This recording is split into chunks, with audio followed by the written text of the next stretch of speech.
بسم الله والصلاة والسلام على رسول الله سيدنا محمد عليه الصلاة والسلام. ازيكم عاملين ايه؟ يا رب تكونوا دايما بخير وفي احسن حال.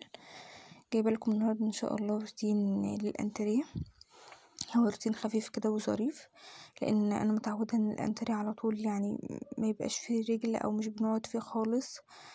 بس لازم تعملوا له برضو روتين اسبوعي، حتى لو انت برضو عندك مكان ما فيش قاعده فيه خالص وكده، بس لازم ان هو يتنضف، ولان اي مكان بيدخله تراب.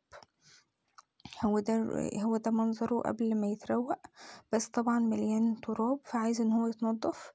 عندي طبعا حافظة بقى مش مخليه ان هو مكان خاص بقى وما يتدخلش، لا بتدخله برضو.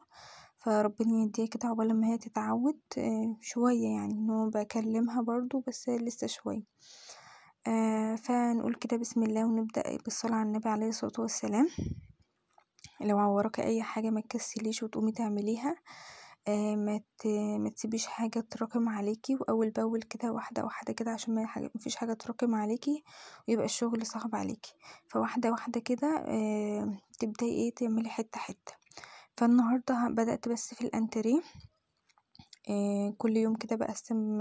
طبعا كنت بادئه معاكم من اول روتينات خالص، اللي هو بتاع ده غرفة النوم.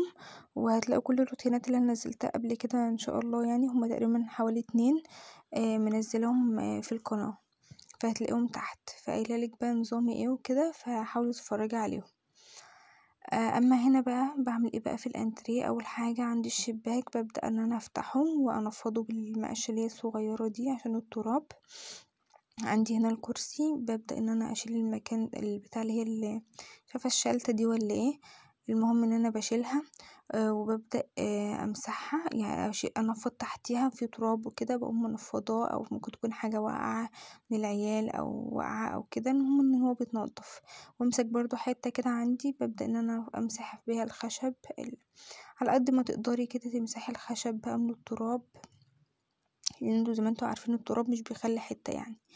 وبنفض برضو، بجيب اللي هي المنفضة دي، بقوم منفضة بيها الانتريه لو في اي تراب لو اي حاجة.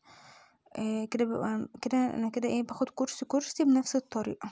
عملته كده وشيلته، وقمت رايحة برضو بحط الحتت اللي هي البيضة دي عشان تحافظ عليه لو حد قعد، وبقوم رايحة ايه عاملاه وهكذا. وحاطة الكرسي ده عندي زيادة في السفرة، فبقى حاطاه في الانتريه كده زيادة برضو للقعدة لو حد جه. بمسكه برضو، عاملاه ان هو برضو تبع الانتريه، بمسكه برضو امسحه من التراب وبنفضه وهكذا. هو عشان مفيش حد بيقعد عليه وكده فهو نضيف، بس برضو التراب عايز يتنضف. وهكذا بقى الكرسي اللي بعديه بمسكه طبعا برضو انضفه، عملته نفس الطريقة، شلت الفرشة ومسكته نفضته، مسحت الخشب وهكذا، وبعدين رجعت حطيتها هنا الطقطقة دي عليها البتاع دي، برضو بحاول ان انا انفضها، وبمسح اللي هي الرخامة دي، وارجع امسح الطقطقة من تحت اسبوعين، يعني كل اسبوع مرة كده، عشان ما تخلي شقتك على طول نظيفة وما فيهاش حاجة. وهكذا عملت الكرسي اللي بعده زي ما انتوا شايفين كده. فضيته وقمت رايحة منفضاه، وقمت رايحة برضو عاملاه، وبمسح الحاجات اللي محطوطة دي فوق على اللي هو على الحيطة دي. بمسكها امسحها برضو، الازاز واللي هي الحاجات الصغننة دي، وامسح كنت هنا حاطة اللي هي شنطة المعالق، مسحتها ونفضتها كويس. وبرضو هكذا الكرسي اللي بعديه عملته، زي ما انتوا شايفين الكنبة دي عمايل حافظة دي مبهدلاها، ومسكت برضو نفضت اللي هو التابلو ده، واللي هي اللي بتوع الازاز دول مسكتهم مسحتهم. هبدأ برضو امسح نفض بتاع ده الكنبة، ونفضتها وظبطت كده اللي هو اللي هم اسمهم ايه التقطيع دول، اللي اسمها ايه دي، واحد مش عارفة اسامي اي حاجة كده ليه. المخدات الصغيرة حطيتها مكانها. وهنا برضو اللي هي الترابيزة، واحد مش مجمع حاجة الحمد لله.